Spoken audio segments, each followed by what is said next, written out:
Então vamos para a segunda lei de Ohm. Tá? A segunda lei de Ohm, ela demonstra, né, ela mostra para a gente que o condutor, o comprimento do condutor, quanto maior for o comprimento do condutor, mais choques, né, as partículas que carregam energia vão ter que vencer, né, vai provocar mais choques. Ou seja, de certa forma vai o quê? Atrapalhar mais, vai aumentar a resistência, tá? Então, quanto maior for o fio, maior é a resistência. Ou seja, a resistência, ela é diretamente proporcional ao comprimento do fio. Vamos dizer assim. Se eu aumento o comprimento do fio, eu aumento a resistência, tá? Outra coisa que influencia bastante é a área de secção, né? Seria o diâmetro do condutor, o diâmetro do fio. Quanto maior for o diâmetro, mais facilidade o elétron tem de passar, de se conduzir. Tá? Então a corrente elétrica sofre menos influência e tem menos resistência. E outra coisa que também influencia bastante é o tipo de material que o fio é feito. Tem materiais que têm uma densidade maior, né? Tem mais partículas por unidade de área e outros menos. Então isso aí também interfere, né? Então aí ficou definido que a resistência de um condutor depende dos seguintes parâmetros. Então vai depender do material, tá? Quando eu falo que depende do material, eu tenho que levar em consideração aqui que a gente vai ter aqui, ó, um novo componente aqui, que é a resistividade elétrica, que é indicado pela letra grega Rho. Ó, material, tá? O parâmetro está ligado à densidade de elétrons livres e à mobilidade que eles possuem. Tá? Então aqui nós vamos ter uma chamada resistividade elétrica, que é indicado pela letra grega Rho. Tranquilo? Aí nós temos também a seção transversal, que é a bitola do fio, né? Quanto maior for a área, vai facilitar, né? Portanto, a resistência será inversamente proporcional a esse parâmetro. Quanto maior for a área, né, menor vai ser a resistência. E outra parte importante também é o comprimento, né? Quanto maior o comprimento, maior será a resistência que o fio condutor vai oferecer à passagem da corrente. Tá? E aí ficou definida essa nova fórmula, que é a segunda lei de Ohm, onde a resistência é igual a Rho, que multiplica o comprimento L dividido pela área. O que a gente vai ter que tomar bastante cuidado aí é com relação à unidade, tá? As unidades aqui a gente vai ter que ficar bem atenta, porque elas têm que estar no mesmo padrão, tá? Lembrando que a unidade de resistência no sistema internacional é o ohm. Correto, gente? Tranquilo? Então essa aqui é mais uma fórmula que a gente vai trabalhar aqui nos próximos exercícios aí, tá? Então eu tenho aqui um exercício para a gente resolver agora, né? Só demonstrando aqui, né, o comprimento do fio L, a área de secção e o tipo de material. Tá? Tudo isso vai influenciar aí na resistência, tá? Então, ó, exercício 3 aqui. Qual é a resistência elétrica de um fio de cobre em formato cilíndrico com 200 metros? Então, aqui é o nosso comprimento, né? Comprimento de 200 metros, o nosso L de comprimento, e 3,1 milímetro quadrado. Olha só as unidades, hein? De área de secção transversal, considerando a resistividade Rho de 1,7 vezes 10 a menos 6 ohms centímetro. Olha só, comprimento em metro, área em milímetro quadrado e a resistividade está em centímetro. Nós vamos ter que trabalhar essas unidades aí, certo? Bom, primeira coisa então, vamos pensar aqui como é que eu vou resolver isso, né? Ele quer que a gente calcule a resistência elétrica, né? Então nós vamos ter aqui que R é igual a ρ que multiplica L sobre a área, certo? Vamos ter que transformar isso aí e deixar tudo numa unidade padrão aí. Eu vou trabalhar então tudo em centímetros, tá? Então eu tenho aqui, primeiro, o comprimento L, que é 200 metros, metros para centímetros, multiplica por 100, correto? Então o nosso comprimento vai ser de 200 vezes 100,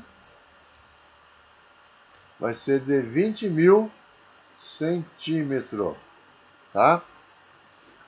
A nossa área, ela está com 3,1 milímetro quadrado. Então eu preciso imaginar como é que eu transformo milímetro quadrado para centímetro quadrado. Então, de milímetro para centímetro, eu dividiria por 10. Como é milímetro quadrado para centímetro quadrado, então em vez de dividir por 10, a gente divide por 10 ao quadrado, tá? Dividir por 10 ao quadrado é a mesma coisa que multiplicar por 10 a menos 2. Então aqui já está em centímetro quadrado. E aqui já está na unidade que eu preciso, que é centímetro, tá? Então vamos lá. Tomar muito cuidado com as unidades, tá, gente? Então a resistência vai ser igual a ρ, que é 1,7 vezes 10 a menos 6, que multiplica comprimento de 20.000, vou colocar aqui em notação científica, tá? São 1, 2, 3, 4 casas. Então é 2 vezes 10 a quarta, dividido por a área, 3,1 vezes 10 a menos 2. Então a minha resistência vai ser igual, olha, 1,7 vezes 2 dá 3,4, certo? Vezes 10 a menos 6 vezes 10 ao quadrado dá 10 a menos 2. Tudo isso dividido por 3,1 vezes 10 a menos 2. Ora, então veja bem, aqui eu já posso simplificar, né?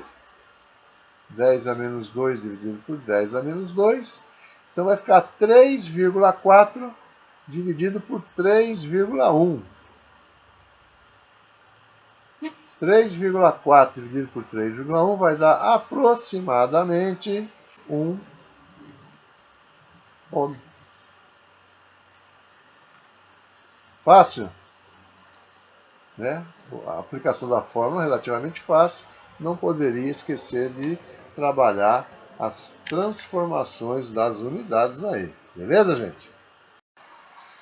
Então, para finalizar essa parte inicial da primeira e segunda lei, né, de Ohms, vamos falar um pouco de condutividade. Lembra que nós falamos antes do inverso da resistência, né, que era a condutância? A condutância elétrica é o inverso da resistência. A gente colocou ela como sendo G igual a 1 sobre R, 1 sobre o valor da resistência, e a unidade da condutância ela é o Siemens, certo? Então agora nós vamos falar de condutividade. Tá? A condutividade está relacionada com a resistividade. A condutância elétrica está relacionada com a resistência. De novo, condutância elétrica é o inverso da resistência do material. A condutividade ela vai ser o inverso da resistividade, tá? Não confundir aí, tá? Então a grandeza inversa da resistividade é condutividade, tá? É indicado pela letra grega sigma, tá? Então a condutividade é 1 sobre ρ, 1 sobre a resistividade do material, certo? Nós tínhamos lá a resistência igual a ρ vezes L sobre A, né, que é a segunda lei de Ohm. Eu vou pegar essa condutividade, né, eu vou isolar a resistência, a resistividade, né, o ρ, e substituir na fórmula. Então, ó, o ρ é 1 sobre sigma. Então, no lugar do ρ, eu vou substituir 1 sobre sigma. Então, vai ficar assim, ó. A resistência é igual a 1 sobre sigma vezes L sobre A. Então, numerador multiplica numerador, denominador multiplica denominador. Então, nós temos aí o cálculo da resistência elétrica utilizando a condutividade, tá? É uma nova fórmula aí para a gente trabalhar. Então, condutância é uma coisa, condutividade é outra coisa. Tranquilo, gente? Tranquilo? Então, variação da resistividade com a temperatura. Quando a gente fala da primeira lei de Ohm, onde a resistência é constante, a gente tem que lembrar que é mantida a temperatura constante, tá? Se você mantém a temperatura constante, você pode falar da primeira lei de Ohm como sendo resistência constante. Por quê? Porque quando você aumenta a temperatura de um corpo, você altera a resistividade dele, tá? Se aumentou a temperatura, você vai aumentar a resistência do material, tá? Aumenta a resistividade e, consequentemente, aumenta a resistência dele também, certo? Então, ó, a variação da resistividade é igual a resistividade inicial vezes alfa vezes delta teta. Esse alfa aqui é o coeficiente que vai nos dar quanto varia a resistividade daquele determinado material. A gente tem uma tabelinha, daqui a pouco a gente vai fazer um exercício e eu vou mostrar essa tabelinha para que vocês possam ter a exata dimensão, tá? Então essa fórmula é importante. Então eu vou colocar aqui um exercício aqui, ó. Então o que diz aqui? Né? As antigas lâmpadas incandescentes operavam com um filamento de tungstênio, tá? De tungstênio, cuja temperatura atingia 3.000 graus Celsius quando acesas, tá? Considerando uma lâmpada desse tipo com dados nominais 127 volts e 100 watts, né, tensão e potência, e o filamento como condutor ôhmico, que resistência tem ele sob temperatura ambiente de 20 graus Celsius? Utilize os dados da tabela de aumento da resistividade. Está aqui, ó. Essa é a tabela. Então, o tungstênio, ele está aqui, ó. Tungstênio, olha só. Vamos colocar aqui em cima, né? Esse aqui é o nosso alfa, né? Então, o alfa do tungstênio,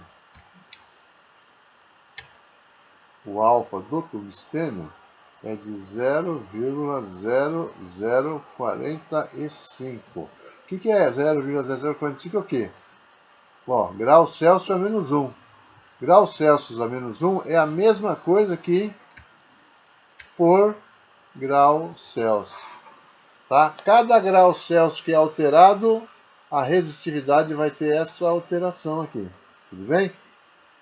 Então a gente pode falar assim, olha. Eu posso falar assim, ó. Se eu quero uma resistência,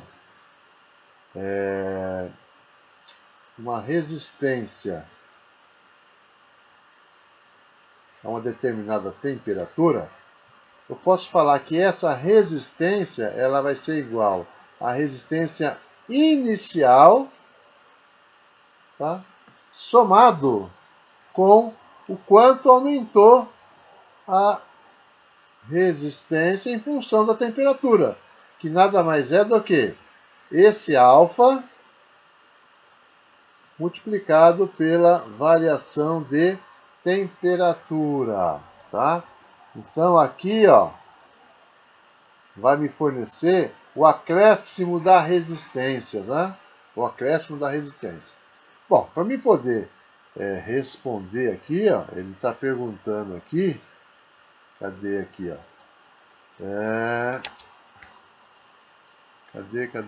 Cadê? Utilize os dados da tabela de aumento da resistividade, tá? Considerando uma lâmpada desse tipo, com dados nominais, o filamento como condutor ômico, que resistência... Ó, aqui, ó, a pergunta está aqui, ó. Que resistência ele tem sob a temperatura de 20 graus Celsius? Bom, 20 graus Celsius é temperatura ambiente, não é? Então ele quer a resistência inicial. Vamos calcular então primeiro qual é a resistência, né, quando a lâmpada está ligada. Então, para isso, como ele me deu potência e tensão, eu posso calcular essa resistência fazendo tensão ao quadrado dividido por R. Então, vai ter potência 100, isso é igual a 127 ao quadrado, dividido por R. Esse R é o quê? É a resistência com a lâmpada acesa. Então, é o R a 3.000 graus, tá? Então, vai ficar 100 vezes R é igual a 127 ao quadrado. Vamos lá, 127 ao quadrado. Isso dá 16.129. 16.129. Então agora eu vou ter aqui a resistência a 3.000 graus Celsius vai ser igual a 16.129 dividido por 100. Correto? Então a minha resistência final, né, vai dar 161,29 ohms. Essa é a resistência quando a lâmpada está acesa. E pelo que nós vimos aqui, ó, a resistência da lâmpada final, que é quando ela está acesa, ela é igual à resistência que ela tinha quando estava desligada, mais a variação que teve em função de ter sido ligada, né? Em função da temperatura ter subido até 3.000 graus Celsius, né? Então a resistência final é 161,29. Ela vai ser igual à resistência inicial mais o fator aqui, ó, é 0,0045. 0,0045. Isso multiplicado por variação de temperatura, tá? Era 20 graus Celsius e foi para 3.000 graus Celsius. Então a variação de temperatura é de 2.980. Correto? Então, ó, 2.980 vezes 0,0045. 2.980 vezes 0,0045. Isso dá 13,41, tá? Então vai ficar 161,29. Isso aqui está somando, vai para o outro lado subtraindo. Então, menos 13,41 é igual a resistência inicial, tá? Então, 161,29 menos 13,41, isso vai dar 147,88. Então, a resistência a 20 graus Celsius vai ser de 147,88 ohms. Então, notem que, mesmo para essa enorme diferença de temperatura, né, a resistência do material ele não teve grandes alterações, né? Variou, mas variou bem pouco, né? Tranquilo, gente?